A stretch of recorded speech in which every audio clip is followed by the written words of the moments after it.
So the clip of Willie Ninja demonstrating some of the styles of Vogue, I've put before this next part of the lecture on YouTube. So just make sure that you have a watch of of the video to get kind of a sense of what the old school style of voguing looks like, and it's a nice kind of preamble to this kind of brief overview of Paris is Burning. So Paris is Burning came out in 1990, and it was filmed in 1987 in New York and directed by Jenny Livingston, who was not part of the ballroom scene. She was a white lesbian who was a filmmaker and worked with this community for about 2.5 years to film film Paris is Burning. And Paris is Burning was a huge success, but there were a lot of critiques, particularly coming from the community itself, that was featured in the film, about how they felt used by Livingston. And so when we look at Paris is Burning, we will look at some critiques coming from that community, coming from Black scholars who look at kind of the media phenomenon of Paris is Burning from many different angles. So how it brought mainstream attention to a particular community who was dealing with, things like poverty, HIV, AIDS, homophobic and transphobic violence, lack of resources, lack of spaces, and voguing as a style became extremely popular because of the film, and yet the majority of the people involved were paid next to nothing, some nothing, but most very little.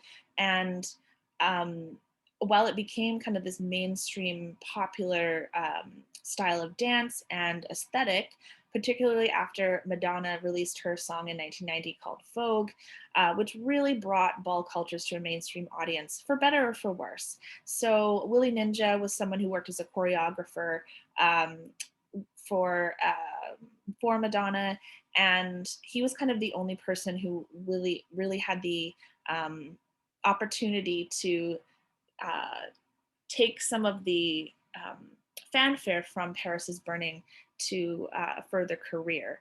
So we'll be looking at the legendary houses that are talked about in the film. So as I've mentioned, the legendary houses are these kind of informal, are these formal surrogate families that were styled around a form of queer kinship that took on names from major fashion labels or the names of their founding mothers. So things like Extravaganza, House of Ninja, House of La Beja, all of which still exist to this day. So it was met with both praise and a lot of critique. So there's a critique of the white gaze of the director.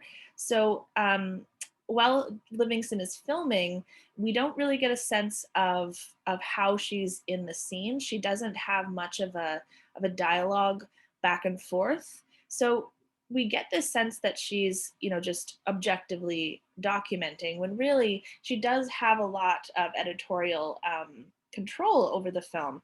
And so when you watch the film over reading week, um, I'd like you just to keep in mind that even though we might not see the director or kind of get a sense of what's going on behind the camera, that she has a lot of control about how she depicts this community. And we'll see that the treatment of things like trauma, particularly the trauma of queer and trans people of color, Black and Latinx communities, how it's treated, how it's sensationalized.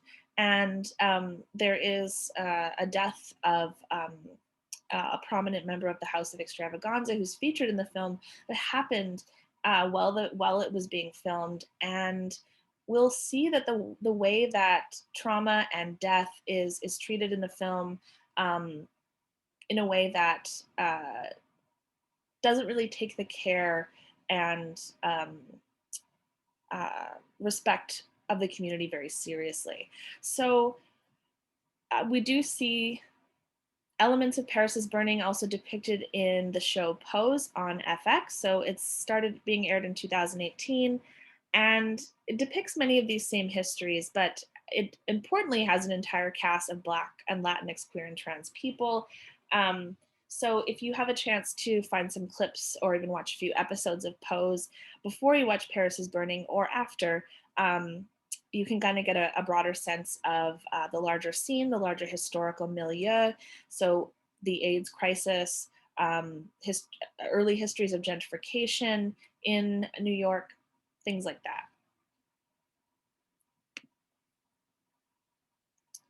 So turning now to another queer scene, another drag scene that I would like us to keep in mind as we look at different forms of drag. So club kids were um, partiers that created these particular underground club scenes in New York City in the late 1980s until mid 1990s. And so you might not know, just by hearing the term club kid, what that refers to, but you have probably seen what club kid looks like. So we'll take a look at some images of prominent club kids. Um, as you'll see from some of these iconic personalities that I've named here, there is of course a lot of overlap. So Lady Bunny was a part of this scene, RuPaul was a lot part of this scene, but they were also performing at different drag shows. So Club Kid and drag have a lot of similarities. So a lot of Club Kid's styles were very much drag, but it has its own particular aesthetic.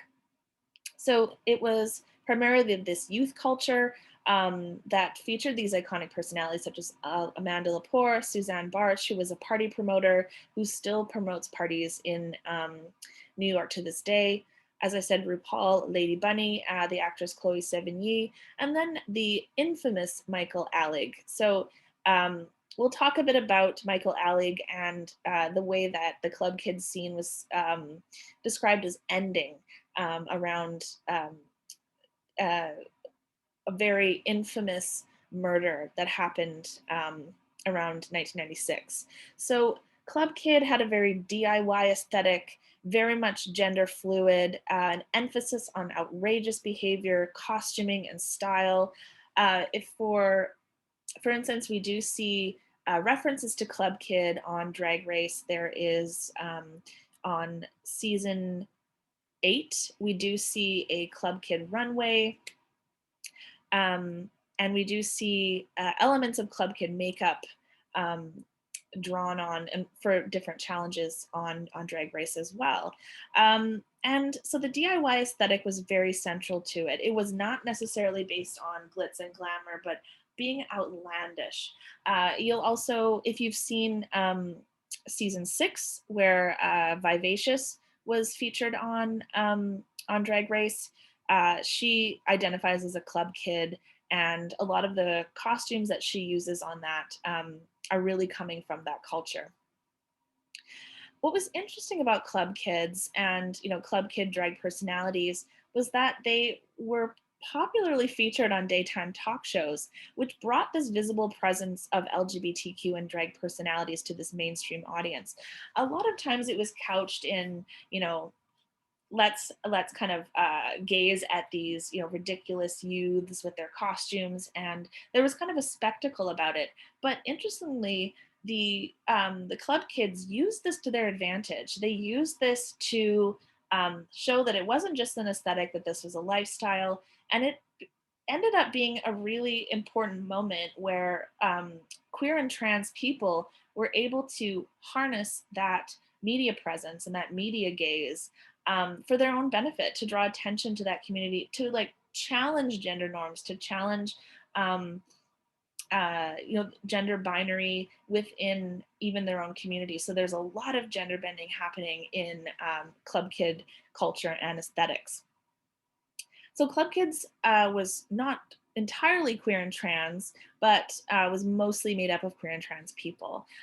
It was not nearly as multiracial as the ballroom scene.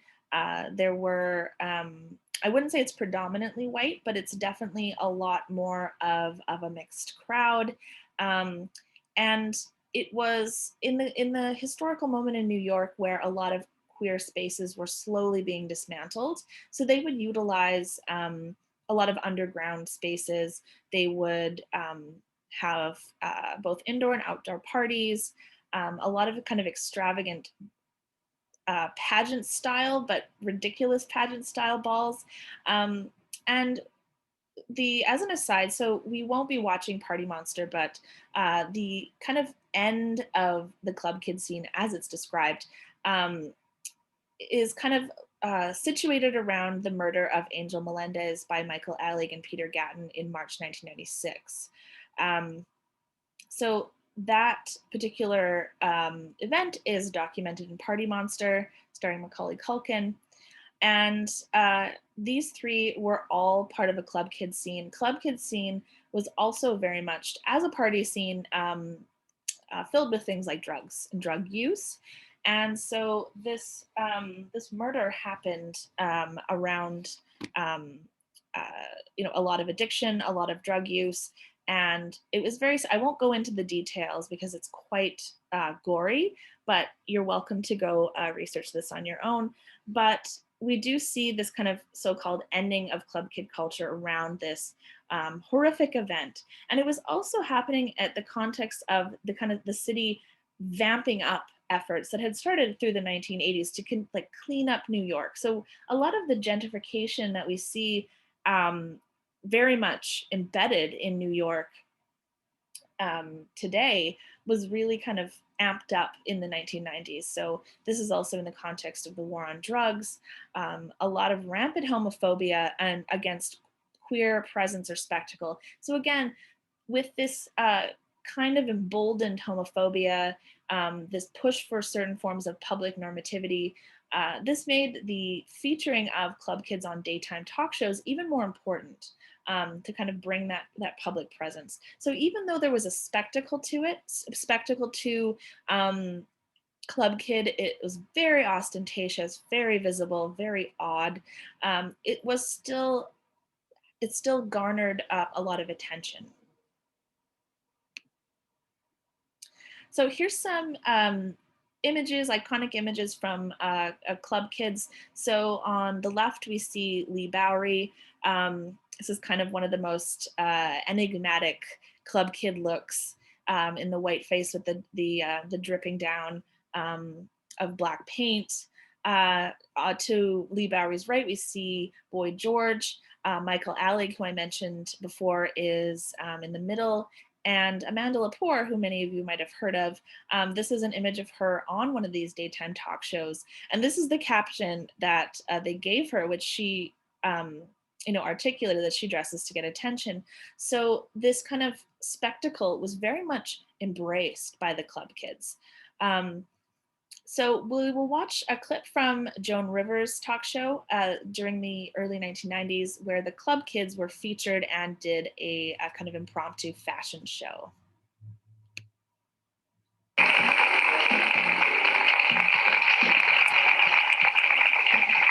are back. We are talking about the New York nightlife scene, which is wild.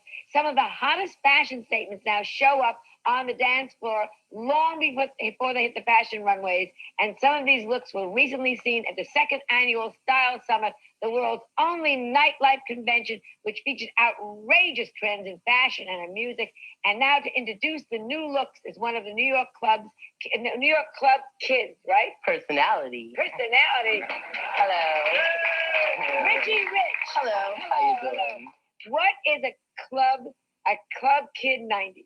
Okay, a club kid is all about just being free with yourself and expressing yourself. And the clubs really are an outlet, like a vehicle to live your dreams. And some people are really ambitious. Others just live for themselves in the moment and in the club. And club kids are really anything they want to be. That's what's so great about it. It's all up for grabs. How old are they? The average age? The average age, I'd say, oh gosh, between 18 and 38. Yeah. But how do you all have day jobs?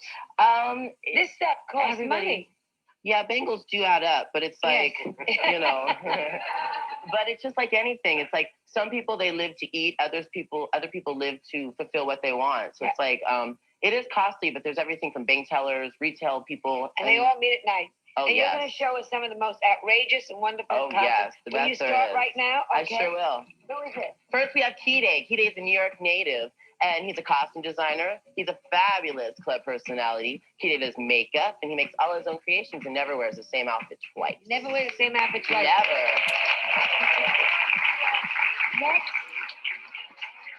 Next is Now we have the gorgeous Amanda Lepore. She's a walking Vanity Fair cover. Amanda spends her days shopping, and she basically just puts on her jewels at night and goes out and lives everybody's dreams. She's stunning, and she's a makeup artist and a movie actress. all right. Thank you, Amanda. Gorgeous. And now we have Walt Paper. Walt Paper is from Norfolk. This is Walt Paper. Walt Paper. He's from Norfolk, Virginia, but now he's a Chelsea girl in New York. He's a member of the fabulous House of Field. Walt's a performance artist and a painter, and he's fabulous, as you can tell. Yes. Now, does he make his own clothes? Oh, yes. He also has people make them for him. Right. Okay. They look great. A lot of attitude there. Now we have Auntie Tobel. Tobel is a Southern belle originally from Mississippi. She moved here this year for the Style Summit. She's an up-and-coming fashion designer and makes everything she wears. Now, who are men and who are women? It's all a blur at this point. It's, Okay. it's, you know, but there's a little of each in there, I promise you. Okay, I thought. And next, And now we have Kabuki Starshine. Kabuki, woo, yeah, favorite. Kabuki can be now seen in George Michael's new video, Killer Papa, and B-52 videos. Kabuki's an illustrator originally from England. He's a makeup artist and makes everything he wears. Amazing. now, how long does an outfit like this take Kabuki to get into it? 4 hours. Well, it certainly is worth it. And every piece of glitter is worth it. Amazing.